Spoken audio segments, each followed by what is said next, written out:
ඒ දෙන්න අජාසත් රජුරුවන්ගේ උපදේශ පිට ඉදි කරන ওই ලස්සන රම්ම්‍ය නගරයක් ඕක. එතකොට බුදුරජාන් වහන්සේ කියනවා ආනන්ද ඔක්කොම හොඳයි. හැබැයි පොඩි වැරද්දකුත් මේකේ තියෙනවා. මේ පිරිනවන් පාන්න වටින ගම. මොකද්ද බුදුහාමුදුරනේ වැරද්ද?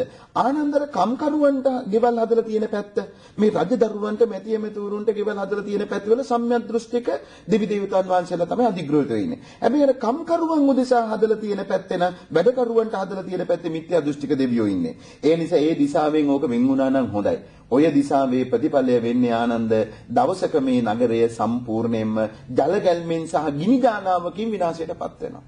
ඒ කිව්වත් හරි බුදුහාමුදුර එදා සුනීත වස්සකාර අමාත්‍යවරු දෙන්නා විසින් හදාපු ඒ අගනුව රාජාසත්ත මහ රජතුමාට අවසානයේ ඉතුරු උනේ බුදුහාමුදුරුව ගංගානම් ගඟට බහිනකොට එතෙන්ට දැම්මා ගෝතම තොට කියලා. ඇතුල් වෙච්ච තැනට දැම්මා ගෝතම ద్వාර කියලා. අද තියෙන්නේ මේ නම් දෙක විතරයි. මුළු නගරෙම විනාශ වුණා. ඒ නිසා මම හිතනවා අපේ ජ්‍යොතිෂ ශාස්ත්‍රඥයෝදී මොන හරි කරලා මේ ලෝකයේ අර කොටස් 12කට බෙදාගෙන ඕක අර භාව කේන්ද්‍රවලදීම කියනවා මේ කිසිමාත්මා මේ අවිජ්ජා පත්‍ය සංඛාරා ওই 12ටයි මේක තියෙන්නේ කියලා. ඉතින් අර බෞද්ධ ධර්මයේ දානවනේ මේ කොහෙන් හරි අර පෙන්නන්න. නමුත් ඒක එක්තරා විදියකට මේ දැන් පිරමීඩ අරගෙන බැලුවම ඒ පිරමීඩ් වල හරියටම මමිය තියලා තියෙන්නේ අර මිනිය තියලා තියෙන්නේ ඒකෙන් ඇතිවෙච්ච යම්කිසි රික්තකයක. ඒ කියන්නේ වෙන කිසිදු වායුවක් එතන ඒ ගොඩනැගිල්ලේ ස්වභාවයට එතන හැදෙන්නේ නැහැ.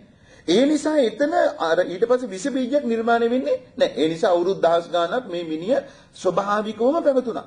ඒතර ඒ විදිහෙන් අපිට පේනවා යම් කිසි විදියකින් ගෙයක් දොරක් හදනකොට ඔය භූමි කවුද මේ වාස්තු පුරුෂයා කියන කෙනා කෙසේ වෙතත් ටිකක් එළිය ඇති එන්න. ටික උස්ස ගොඩ නැගිලනේ. එහෙම හදනවා නම් හොඳයි කියලා. දැන් කොළඹ රටේ අර පල්ලෙහාට තට්ටු ගාන වැඩි කරගන්න අඩි 5න් 6න් දානෝනේ අර මොකද්ද උඩට දාන ස්ලැබ් එක කොන්ක්‍රීට් එක දැන් දාලා ගම් වතුරක් ගැලුවම උඩට නැග ගන්න විදියක් නැහැ.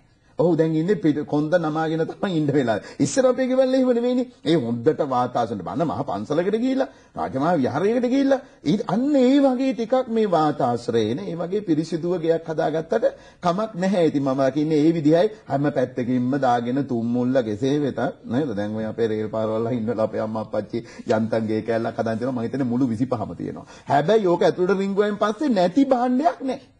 අර හොඳට බලලා කියලා හදාගත්ත ගේ ඇතුලේ මං හිතන්නේ වාඩි වෙන්න වැදුර නැහැ. අරක ඇතුලේ ඕන තරම් බඩු තියෙනවා. ඒ නිසා මම කියන්නේ මේවා නෙවෙයි. ලොකු ශක්තියක්, විශ්වසනීයත්වය ඇති කරගත්තොත් මේ ගමන් මගේ යන්න පුළුවන්. ජීවිතේ විශේෂ කාල එනවා. සමහර අවස්ථාවලදී එක දිගට කරදර වෙනවා. කරන කිසි දෙයක් හරියන්නේ නැහැ. ඉතින් අපේ සාහිත්‍ය සමහරලාට කියන පෙරමග නැකතටත් වැඩි ඉස්සරහට හම්බෙන්නේ කවුද කියලා බලා ගන්න පුළුවන්ද කියලා බලන්න කියලා. නැකත් වලටත් වැඩි. ඉතින් සමහර මේ වගේ දේවල් එක දිගට වෙනකොට මොකද්දෝ ගැළපීමක් තියෙනවා කියලා හිතෙනවා. මේක විශ්වාසයෙන් ලියා ගන්න බැරි වුණාම අපි දෙයකට වඳිනවා පුදනවා අදහනවා. මේකට බුද්ධාගමේ උත්තරයක් තියනවාද? ඒක ලෝකේ හැටි කියලා එහෙම නැත්නම් පහන් සංවේගයේ උපදිහා බලලා නිකන් ඉන්න ඕනේද? ගිහියන්ට දරන්න පුළුවන් පැහැදිලි කිරීමක් තියෙනවද මේ සිද්ධි ගැන? එතකොට බුදුදහමේ තියෙන බොහොම අර ඔබතුමා වගේ මේක ලෝකේ හැටි කියන එකත් එක පැත්තක් තියෙනවා.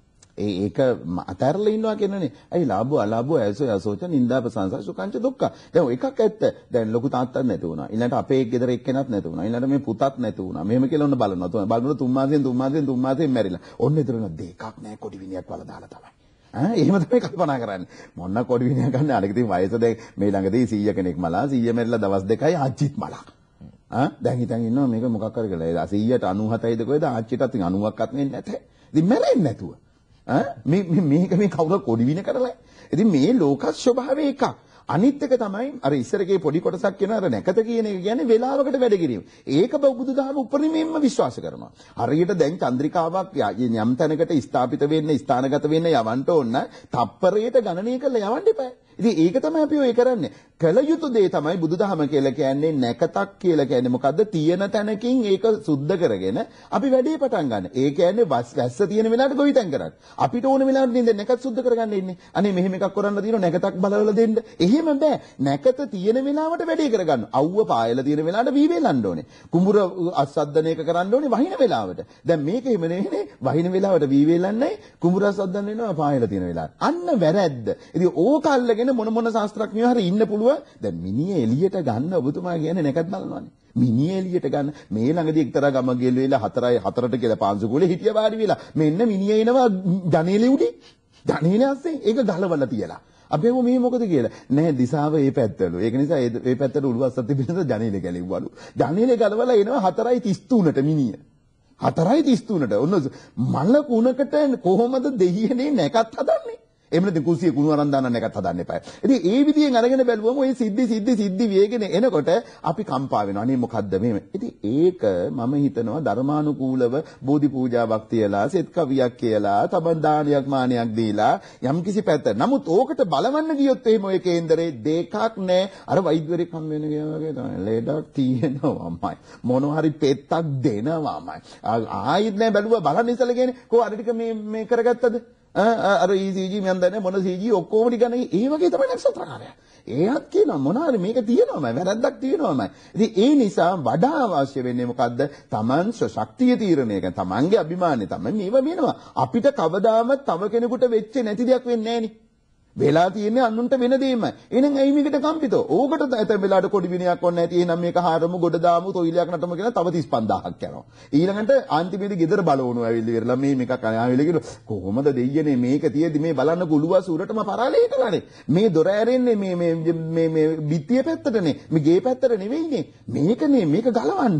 දැන් සමහර තැන්වල ගියා හොඳට තේරෙනවා. සාමාන්‍ය අපි 10 15 තා බනට වඩින එක ගෙදර ඉස්සෙල්ල බන කියපු පැත්තට නෙවෙයි දැන් උළුවස තියෙනවා නේ මේ පැත්තට. මම දන්නවා ඒ දෙක නෑ උළුවස වෙනස් කරවලා කවුරුහරි. ඒතර මහ වියදම ඊට වඩා දැහැමි ජීවිතයකට අපි යොමු වෙනවා නම් මම හිතන්නේ ඔය බාධක හිරියර ඔක්කොම අපිට හිතෙන් වෙනස් කරගන්න පුළුවන්. අපි ගිහියෝ විදිහට අපි ඔක දිහා බලද්දී ඔබ වහන්සේලාට එළඹෙන ප්‍රශ්න වලට වඩා ගිහියන්ගේ ප්‍රශ්න වෙනස්. ඔබ වහන්සේලා අල්පේච්චයි, ඔබ වහන්සේලාගේ ප්‍රාර්ථනා වෙනස්. නමුත් ලෞකික ජීවිතෙත් එක්ක බැඳීම් වැඩි ගිහියන්ගේ. ඒක නිසා ලක්ෂ ගාණක් වේදම් කරන ගෙට හාමුදුරුවෝ මොනවා කිව්වත් ඕකත් කරන්න ඕනේ. නැත්තම් හාමුදුරුවෝ නෙමෙයි ඉන්නේ අපිනේ ඉන්නේ කියන දේ බලන්නට හිතෙන්න පුළුවන්. ඒ වගේම ඒක කරන්න තිබුණේ කෙන්ස්ලි මහත්මයාගේ හදන්න ඉස්සෙල්ලානේ. එහෙමනම් අම්වසින් ඉස්සර වෙලා ඒක බලන්න. එහෙම නෙමෙයි දැන් ඔය එකක්වත් ඕනේ නැහැ කියලා අන්තිමේදී ඕන මොකක් හරි වෙනකොට ඕකේ තියෙනවා කෙන්ස්ලි මහත්මයා වෙන දේවල්. ඕක එකක් තමයි ගෙදර ඉන්න උපාසකම්ම. ඔය මනුස්සයා කැමති නැහැ දැන් අර මේ මහත්තයාගේ තාත්තා වයසට ගිහිල්ලා. හොඳේ ඔය මනුස්සයා දැන් ගෙදරට ගේනවා. ගෙනාවොත් පළවෙනි මිනිහා තියෙන්නේ ඕනේ කියලා හිතන් ඉන්නේ. දැන් ඒකට වෙන පද හදනවා ඔය. ඕ වගේ ගොඩක් තියෙනවා. මම කියන්න හැදුවේ මේක දියුණු විද්‍යාවක්. එහෙම නැත්නම් මේක අවසාන වෙලාවට ගොඩක් වෙලාවට කියන්නේ බෝධි පූජාවක් කරන්න. එහෙම නැත්නම් හරකෙක් නිදහස් කරන්න. අසරණෙකුට පිහිටෙන්න. මේවල අග තියනවා නේද බෞද්ධ දර්ශනයේ ගති ලක්ෂණ උත ඒක කෙරෙන්නේ යහපත. මොකද්ද ඔය හරකෙක් දාණය ඒ වගේ දේවල් ඒවට ඕකට මට ඉතින් හාන් කියලා කියන්නේ එතකොට ආන්දරන්ට දාන දෙන හින්දා හොඳයි කියලා ඉවරලා. දැන් එහෙම අර ඉන්දියාවේ කට්ටියක් ඇවිල්ලා හිටියානේ. ඔය මහා හොටෙල් අරගෙන ඉවරලා ඒවයි කාමර අරගෙන ඉවරලා අවසානයේ කියන 15 තවර දාන. ඒ කියන්නේ ඒතර හාමුදුරුවෝ කට වැහෙනවනේ. එහෙම නේ දන්නේ මේ දානෙන දුන්නට කමන්නේ. Taman කන්න හරියට.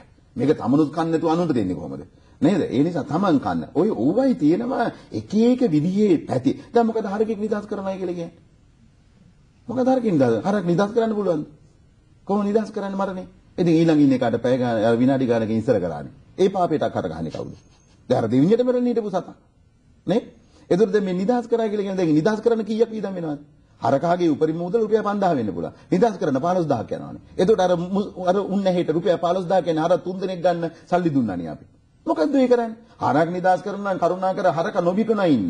හදලා අතගාලා ඔක්කොම කරලා කිරි ටික දවාගෙන හැමදේම කරලා ඔය අපි තනමල්ල පැතිරලා අනුරාධපුර පැත්තේ මේක බටු හරක මේක වස්සු ටික එකතු කරලා ඔක්කොම පටුම් ලොරියට කියලා උපාසකම්මේ ඔය මොනවාද මේ තියෙන මේ පොඩි එකාගේ කොටහළු මංගල්‍ය ගන්නත් හරක විකුණනවා. එතන නවත්තන්නකෝ. අන්න ඒ දේ කළ යුත්තේ කෝ කින්ස්ලි මහත්මයා මේ රටේ අභය භූමිය ගවයන්ට අභය භූමියක් කෝ ඉතින් ඒව නැතුව අපි කරන්නේ මොකද්ද අර අපේ ඇත්තත් ඉතින් කියන අපි හරක් නිදහස් කරනවා හරි ලොකු වැඩක් වගේ මම කියන්නේ ගහේ බැන්දත් මැරෙනවා මැරෙන එක අර කොටින්ගෙන් ත්‍රස්තවාදීන් බේරලා ඉල ගහක් නැග්ගම වවුනිය මනුස්ස බිම වැටලා මැරුණේ ඉතින් එහෙම මැරෙනවා කවුද මරණ නිදහස් කරන්න පුළුවන් අවශ්‍ය කරන්නේ සැබෑ දේ කරන්න මේ ඔක්කොම කරන්නේ අපි මේ බොරු දේවල් තනික කෙනෙක්ගේ ග්‍රහපලය අතමුදවන්න ග්‍රහපලෙන් අත මිදෙන්න සමහරක් වෙලාවට බිලි දෙන ඒවා ගැන හිතන්නේ නැත්තේ ඇයි නිදහස් කරන්න බෑ ඇයි කුකුල්ලු මරන්නේ මේ අපල උපද්‍රවයෙන් බේරන්නේ කියලා ඉවරලා මේ සත්තු ඝාතනය කරන්නේ. ඒ පැත්තක් තියෙනවා. ඒක හංගලා තියෙන්නේ. ඒක දෙනවා මේ ලේ ගොට්ට දෙන්න ඕනේ. මේක කරන්නට ඕනේ. මහා භයානකයි. ඒ නිසා මේ අපලය කියලා කියන්නේ අපි හිතමු පරණ අපේ අකුසල කර්මයක්. ඒකට මුදව ගන්න සිල් ටිකක් ගන්න. ආත් ගෙදර ඉන්න රත්තරන් බුදුහාමට සලකන්න. රත්තරන් බුදු තාත්තට සලකන්න.